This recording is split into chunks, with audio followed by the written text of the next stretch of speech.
All right, let's jump into this deep dive. We're taking a look at The Not So Perfect Day, the romance novel excerpts you sent. Today, it's all about Ellie, her whirlwind romance, and all the relationship stuff that comes with it. Yeah, romance novels like this, you can really learn a lot about like how people act in relationships. Okay, so you've got the story, and we're here to help you break it all down. So, first off, the book starts with Ellie engaged to Marcus after only 3 months. What do you think about that? Well, it's like that classic whirlwind romance, right? Mhm. And the story kind of shows us Ellie's personality. She's impulsive, loves adventure. Her best friend Angela even says Ellie just jumps into things head first. Yeah, she does. And there's this underlying feeling of loneliness the author puts in there. It's almost like Ellie's trying to fill a void. Do you think maybe societal pressure is playing a part here? Oh, totally. Like there's that whole thing, especially for women, of having to settle down by a certain age. Mm. Sometimes that leads to decisions that aren't really what you want, Yeah, you know? exactly. Then we've got Ian, Ellie's best friend since forever. He comes back from his trip and finds Ellie engaged. And his reaction is, well, it's not exactly like, yay, best friends getting married. No, not at all. I mean, he's shocked, but there's also this confusion, even some maybe unease. The story even mentions him holding a tattered wedding invitation, like almost the symbol of what he's feeling inside. Right. That's such a powerful image. And it's not just him. His best friend Griff and Ellie's friend Angela, they all seem to notice that there's this thing between Ellie and Ian. Absolutely. Like their friends see this connection they haven't admitted to themselves. Makes you wonder, how often do we miss how important those really close friendships are, especially when there could be like romantic feelings too? That's a good question. And speaking of romance, let's talk about Marcus. He's not exactly screaming Prince Charming, is he? Hmm, not really. There are some, I don't know, red flags, I guess you could say. Like when he runs into Charisse, the wedding planner. It's a little too friendly for a guy who's engaged. Kissing her on the cheek, calling her sweet cheeks, using the nickname Marky Mark. It's a bit much. And Ellie gets jealous, which the story says she's never felt before. Why do you think she just brushes it off? Well, I think, she's kind of caught up in the whole engagement thing. It's exciting. Plus, she wants to believe in Marcus. Right. It's like we ignore those red flags, especially in the beginning of a We relationship. do. It's like we only see what we want to see. And then, of course, comes the bachelorette party. Talk about drama. Ellie sees Marcus again, this time with his arm around Charisse. Something is definitely up. It's like a punch to the gut. It's not just the broken engagement. It's like trust is broken. Hmm. And that's the most important thing in a relationship. It's so sad. Her whole world just falls apart. She's shocked, trying to pretend she doesn't see it, but she knows. It's that denial thing, right? It's hard to make sense of what you see when it doesn't fit with what you believe. And in this moment, where does she go? Straight to Ian.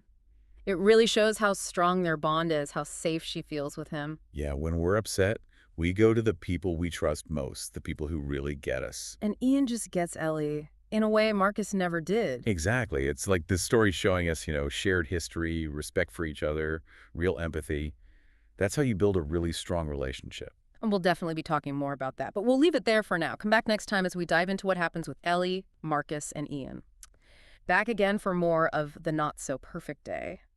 Last time, Ellie was running out of that restaurant right into Ian's arms after seeing Marcus with Charisse. Total shock, right? Her whole world just blew up. And she goes to Ian. It makes you think that's where she feels safe. It really does. And seeing Marcus like that forces Ellie to face the truth. She can't ignore those red flags anymore. No, not anymore. And remember earlier in the story, Ellie's freaking out about the wedding planning. She says, what kind of masochist only gives herself weeks to prep for a wedding? Yeah. And Angela, she's like, the same kind who gets engaged after 3 months. It's funny. But Ellie, she has doubts. Deep down, she knows. But it's easier to pretend everything's fine. Totally. We all do that sometimes. Avoid the stuff that makes us uncomfortable. And it's not just Ellie. Remember how Ian avoided that wedding invitation for 2 weeks? He says he didn't know how to respond, but I think there's more to it, don't you? Yeah, it could be what they call avoidant attachment style. Like some people just don't like getting too close. They pull back when things get intense. Like Ian, always traveling, never settling down. Maybe. And then he sees Ellie getting married to someone else. He's happy for her, but also, Jealous. yeah, maybe a little. All those unspoken feelings just build and build, like that scene in Ian's hotel room making wedding decorations. It's all crafts on the surface, but underneath. Oh, totally. So much tension. Ellie's dodging questions about the wedding. Ian's hiding behind jokes. And then, bam, he just comes out and says it. He's not sure about this whole wedding thing. He almost didn't RSVP. Finally, they're talking about what's really going on. Honesty, right. Even if it's a little awkward, it's a start. And Ellie even accuses him of thinking she's making a mistake, which, come on, he totally is. He is. But he's worried about her. He says, I know you can be impulsive, and I love that about you, but this isn't something that should be rushed. He cares about her. And he doesn't push her.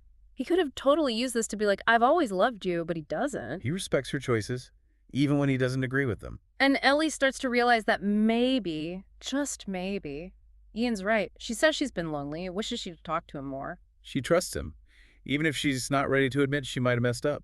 Then it's bachelorette party time at the Greco Grill. And wow, the tension is thick. Ian's feeling weird being there. Angela and Griff aren't exactly Marcus's biggest fans. And then boom, Marcus and Charisse. Everything just explodes. Ellie can't pretend anymore. It's so painful watching her try to make excuses for him. Denial. Classic denial. It's hard to let go of the picture you had in your head. And who does she turn to? Ian. Again, it says everything, you know? Yeah, it's a turning point. Things will never be the same between them. Okay, so back to the not-so-perfect day. We left off with Ellie basically running away from that restaurant and finding comfort with Ian after seeing Marcus with Charisse. Yeah, it was like instinct, right? Everything falls apart. She goes to him. Exactly. And they spend the whole night talking, you know, at his place. Like everything just comes out. Yeah, they can finally be honest with each other, really let their guard down. But Ellie still wants to talk to Marcus. Give him a chance to explain. Yeah, it's hard to just end things, even when you know you should. And Ellie's like really fair, you know? She wants to hear him out. Right. It's not easy to walk away. And Ian's going through it too, you know? Seeing Ellie hurting like that. It's got to be tough. But then Ellie realizes she's not actually heartbroken over Marcus. It's like a weight lifted, right? She can finally see it for what it was. And then it hits her, the feelings for Ian. It's all there. She just never let herself see it. It's amazing how we can convince ourselves of things, you know? And then the kiss. It's like finally you can just feel the shift between them. Yeah, everything changes in that moment. There's a little hesitation, of course. It's scary, you know, going from friends to something more. Big changes always are. And then Ian proposes, just like that, with a simple ring. He just gets her. He knows it's not about the big show, it's about them. Totally. And Ellie, she says yes. It's like she's finally choosing herself, choosing what makes her happy. And yeah, there's still some bumps along the way, you know? Ellie feels guilty about the wedding plans. Ian has his own insecurities, but they talk it through. And that's what makes them work, you know? They're honest with each other. Exactly. Real relationships take work. Then we get to the wedding day. No drama, just pure happiness. Yeah, such a difference from the first time around. Right. This time it's a celebration of them, of everything they've been through. In the ending, so sweet. A year later, they're still madly in love. Proof that taking a chance can lead to amazing things. Absolutely. Well, this has been so fun breaking down this whole whirlwind romance with you.